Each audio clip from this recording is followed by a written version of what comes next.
Salut les amis, salut. Aujourd'hui on se retrouve pour une nouvelle vidéo. Donc ça va être aujourd'hui on va faire les 10 pires moments gênants que l'on peut vivre en études supérieures, donc que ce soit en université, en BTS, n'importe quoi. Donc on va commencer sans plus tarder. Arriver en retard dans un amphithéâtre blindé. Alors ça je confirme, t'arrives en retard, il y a tout le monde qui te fixe du regard, il y a les profs qui s'arrêtent, les profs ou les mecs qui s'arrêtent de parler. Là, c'est un grand classique qui t'arrivera probablement plus d'une fois. Certains préfèrent tout simplement balayer le cours par y acheter, d'autres prennent leur courage à deux mains et rentrent dans l'amphi, quitte à se faire détruire par le prof. Ça, je confirme, c'est... Ah, il y a gênance. Tout le monde te fixe du regard. Ah, c'est horrible. Devoir parler en anglais avec ton niveau de CP devant toute ta promo. Je confirme, je confirme. Même pas forcément en études sup, n'importe quand d'ailleurs. Que ce soit au lycée, n'importe quand, c'est un moment difficile à traverser à base de to die, I will present you. Voilà, c'est horrible, vraiment horrible. Croiser des gens de ta promo en vie que tu ne connais mais pas trop. Ouais, ça je vois, ça peut être gênant effectivement. Un moment gênant mais discret, alors que tu te bats en vie, tu croises d'un coup Jean Gonzague ou peut-être Jean Kevin. Tu ne sais même pas comment il s'appelle, mais tu sais qu'il est dans ta classe. Plusieurs stratégies s'offrent à toi. Évitement total, ou le petit signe de la main accompagné d'un sourire qui veut dire « Salut, à la prochaine, ne me parie pas ». Ça c'est horrible. Tu connais des gens de vue que tu crois que du coup tu croises dans la rue, mais tu sais pas comment ils s'appellent. Et là, t'es un peu comme un con en fait. Voir le paiement refusé quand tu fais tes courses. Ça, tu dois te sentir tellement con. Il y a la caissière ou le caissier, peu importe, qui te regarde. Il y a les gens derrière qui s'attendent. Et toi, t'es là avec ton paiement refusé, tu fais quoi? Tu te sens petit. On te rassure, si tu t'es déjà senti gêné pour ça, tu ne devrais pas. C'est la hesse pour beaucoup d'entre nous et le paiement refusé fait souvent son apparition, toujours au pire moment. Renverser ton plateau au restaurant universitaire. Tu renverses, il y a plus un bruit, il y a tout le monde qui te regarde et il y a gênance ultime. Quand cette situation arrive, tu n'as qu'une envie, disparaître tel Harry Potter sous sa cape d'invisibilité. Mais à la place de ça, tu auras probablement eu droit à des applaudissements de la part de 500 étudiants présents sur place, accompagnés de rires bien gras. Et tu te sens con, mais tu seras petit, tu dis pas un mot en fait, tu dis plus rien. Participer à certaines activités de week-end daté.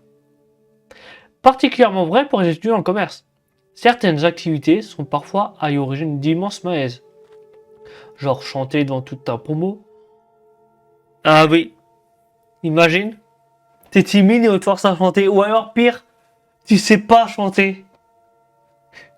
Ah non mais ouais. Faire une danse débile. Bah, c'est... Ouais. Pour une petite anecdote, c'était quand c'était au moins 15 ans. Bah j'avais entre 8 et 10 ans, je pense, hein, quelque chose comme ça, ou peut-être en... Ouais, à peu près. J'étais en... Bah avec mes parents, ils étaient partis en vacances. Bah mes parents et mon frère. Et j'étais en... comment ça s'appelle? Les centres pour les enfants, tu vois, les centres de vacances pour les enfants. Je sais plus comment ça s'appelle, mais enfin bref. Et le dernier jour, ou l'avant-dernier jour, un des derniers jours en tout cas, on devait danser devant les gens. On était 4 et j'avais pas le choix. Comment je me suis fait... Je sais même pas comment dire, mais comment je me suis humilié. Ah ouais, non, c'était... Voilà. Et tu vois, il y avait une musique pendant cette danse. Ah bah pendant plusieurs mois, je voulais plus écouter cette musique. Alors ça vient peut-être de ma timidité, je sais pas. Moi je me dis peut-être ça vient de ça. Enfin bref. Bon bref, on s'en fout. Sur ce, devoir parler de ton expérience pro en entretien d'embauche pour ton premier stage. Bah oui, alors pro, si t'as pas beaucoup d'expérience pro ou pas du tout, tu fais quoi? Pourriez-vous me parler de vos précédentes expériences professionnelles de ce recruteur, or que tu candidates à ton premier stage non rémunéré? Vient donc le moment où tu parles de ton stage de 3ème qui a duré 3 jours chez un ami de tes parents. Il y a un recruteur qui demande 5 ans d'expérience pro pour un stage de 2 mois. Ça, je suis totalement d'accord. Il te demande toujours de l'expérience, même pour un stage. Mais si tu fais un stage, c'est que tu découvres, donc t'as pas d'expérience, c'est logique. C'est pareil, ça me fait rire.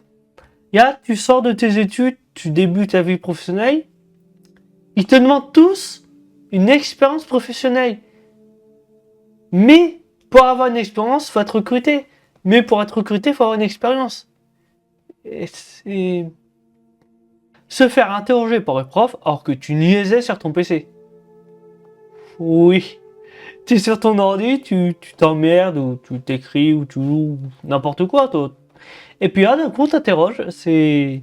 Du coup, c'est pas forcément de quoi ça parle, mais bon. Et là, c'est le drame. Je ne sais même plus comment tu t'appelles à ce moment précis. Sans tu une courte tirade, c'est... Et ouais, je confirme. Se péter à gueule ou trébucher devant tous les autres étudiants de ton campus.